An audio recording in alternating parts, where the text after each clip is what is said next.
Ya. Tentunya Ayah Bunda sudah sering ya mendengar tentang pengajaran ini, taksonomi Bloom. Nah, kita remember lagi, kita ingat lagi Ayah Bunda. Dari yang mudah ke yang kompleks. Nah, seperti apa itu? Ada 6 langkah.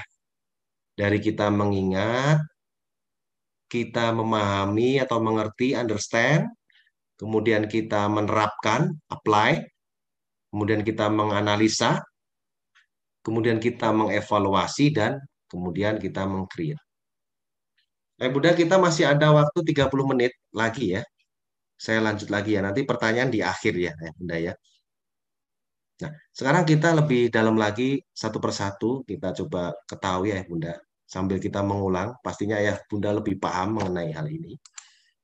Nah, apa yang bisa kita pelajari dengan tahapan pertama yaitu dengan remember. Ya, dalam taksonomi Bloom ini. Remember adalah sebuah kegiatan aktivitas otak kita ini untuk mengingat, mempertahankan, dan mengenal pengetahuan. Ketika ayah bunda, coba bayangkan ayah bunda, ketika ayah bunda mengingat ya buah lemon, lemon itu, apa yang teringat ayah bunda? Apa yang tergambarkan? Tentunya kita akan mengingat huruf-huruf yang membentuk kata lemon itu, ya. Kemudian kita juga akan terbayang ya bentuknya seperti apa. Kemudian kita juga akan terbayang dalam pikiran kita warnanya seperti apa dan rasanya juga asem ya, termasuk ukurannya ya. Nah, itulah sebuah otak ini adalah sebuah anugerah yang Tuhan berikan ya. Ini adalah sebuah sistem yang disebutnya BAM, Branch Association Machine. Ketika kita Bunda mencetuskan suatu kata, sel otak kita itu sudah langsung secara otomatis akan menggambarkan, mengklasifikasikan ya, bahwa kata ini mengandung unsur ini, unsur ini, unsur ini. Itu yang disebut dengan eh, percabangan asosiasi mesin. Jadi otak kita itu seperti biokomputer yang super dahsyat, ya, yang bisa memancarkan percabangan bahwa ketika kita mencetuskan ide gagasan lemon, yang terpikir kita dipikir yang dipikirkan oleh kita, yang terpikir adalah susunan kata-katanya, bentuknya, warnanya, ukurannya, dan rasanya yang asem. Ya, ini luar biasa. Kita mulai dari tahapan ini ya Bunda. Ketika kita ingin lebih mengeksplor ya kecerdasan otak kita hingga sampai akhirnya kita akan jadi orang yang kreatif dan inovatif dan produktif. Kemudian kita harus tingkatkan karena informasi ini tidak cukup berarti ya, tapi kita harus tingkatkan lagi supaya menjadi lebih berarti, lebih bermanfaat, yaitu dengan jenjang berikutnya, yaitu dengan understand, ya, memahami, menerjemahkan dan menafsirkan pengetahuan. Nah, tadi sudah kita ketahui kalau lemon itu warnanya kuning, ya. Kita pecahkan sekarang kode-kodenya, ya. Satu persatu kita pecahkan. Kemudian ternyata lemon juga adalah tanaman yang senang, yang suka atau tanaman yang suka dengan sinar matahari. Artinya apa? Mengandung banyak vitamin C, di mana vitamin C ini ya, itu akan berpengaruh baik terhadap kesehatan tubuh kita, imun kita, kekebalan tubuh kita. Artinya buah lemon itu bermanfaat bagi tubuh. Nah, itu kita sudah masuk pada tahapan untuk bisa memahami dan menerjemahkan kode-kode yang tadi. Bentuknya, warnanya, ya, kemudian rasa asemnya, ya. Ternyata setelah kita pahami lebih lanjut, ternyata ada unsur yang bermanfaat, ada vitamin C yang bisa memberikan manfaat. Ya. Kemudian kita naik lagi ke jenjang berikutnya, karena tadi pembelajarannya harus terstruktur dan mulai dari yang sederhana dulu, yang mudah, naik ke jenjang yang lebih sulit sampai ke yang paling kompleks. Kita harus bertahap. Nah, kemudian apply. Apa itu? Menerapkan pengetahuan. Setelah tadi kita mengingat, mengerti, nah sekarang harus kita terapkan pengetahuan itu. Nah, contohnya lemon tadi. Ketika kita sudah tahu bahwa lemon ini mengandung vitamin C yang tinggi, kemudian rasanya masam, ya. Di satu sisi rasanya masam, ketika bunda, saudara kita ataupun anak kita di rumah sedang sakit, bisa nggak kalau lemon ini langsung kita berikan dengan langsung dimakan? Nggak bisa. Kita bisa dengan merebusnya dengan mencampur dengan mungkin madu, ditambahkan nanti dengan madu atau sedikit gula. Tapi lebih baik madu ya. Sehingga apa? Bisa membantu untuk segera memulihkan. Karena untuk meningkatkan daya kekebalan tubuhnya supaya lekas sembuh. Nah, kita kalau sudah mencapai pada tahapan apply, itu sudah lebih bagus daripada kita hanya mengetahui ilmu, habis itu ya sudah, kita nggak ngapa-ngapain lagi ya. Oke, maaf sebentar ya Bunda, saya pasang dulu charger di laptop saya. Ya. Nah, sampai di sini sudah ketemu ya Bunda idenya. Nah, kemudian kita harus naik lagi ke jenjang berikutnya yang lebih tinggi lagi ya, yaitu dengan kita harus bisa menganalisa. Ketika tadi lemon memiliki kandungan vitamin C yang setelah kemudian diterapkan ternyata bisa ikut membantu kesembuhan saudaranya. Sekarang kita coba analisa informasi-informasi yang menyangkut tentang buah lemon itu sendiri. Kita mencoba untuk menggabungkan ya, hubungan antara satu dengan yang lain. Ya. Kita pelajari lebih dalam lagi. Buahnya itu mengandung vitamin C. Nggak hanya buahnya, nggak hanya dagingnya, tapi kulitnya juga sama. Tetapi harus kita analisa. Ya. Kalau kulitnya sampai dikonsumsi, apakah tidak membahayakan? Karena apa? Bisa dimungkinkan itu mengandung pestisida. Ya. Sehingga apa yang diperlukan ketika kita ingin eh, mengambil intisari dari vitamin C ya dari dagingnya, jangan dari kulitnya karena bisa berbahaya. Ya. Itu namanya analisa dalam berpikir. Ini juga berlaku untuk menganalisa ketika ayah bunda di dalam pekerjaan ayah bunda itu ingin menemukan hal-hal yang baru, silahkan berpikir dari hal yang sederhana dulu. Apa yang bisa dikembangkan? Mulai dari remember, kemudian understand, kemudian dari understand ke apply, terapkan, dan analisa itu. Ya. Nah, kemudian sudah dianalisa, dievaluasi ya Bunda. Ya. Buat sebuah pembanding ya, antara produk lain ya, atau sesuatu yang menyerupai, tapi memiliki peran yang sama, mirip ya. Contohnya di sini ada lemon, jeruk, dan di sini ada sebuah vitamin ya, kimia ya, bukan organik tapi kimia. Sama-sama memiliki vitamin C ya. Tetapi yang paling tinggi antara lemon dan jeruk itu adalah lemon. Kalau lemon itu 83 per gramnya, jeruk itu di bawah 80 ya. 73 per gramnya itu kandungan vitamin C. Nah, kemudian dari keterjangkauan ya, jeruk dan lemon masih terjangkau ya, masih terjangkau. Kemudian dari segi kenikmatan ya, lemon juga disukai, jeruk juga sama disukai. Nah, kemudian dari segi efek samping ya, di lemon tidak ditemukan. Ya. Tadi ya di buahnya ya, maksudnya di dagingnya ya.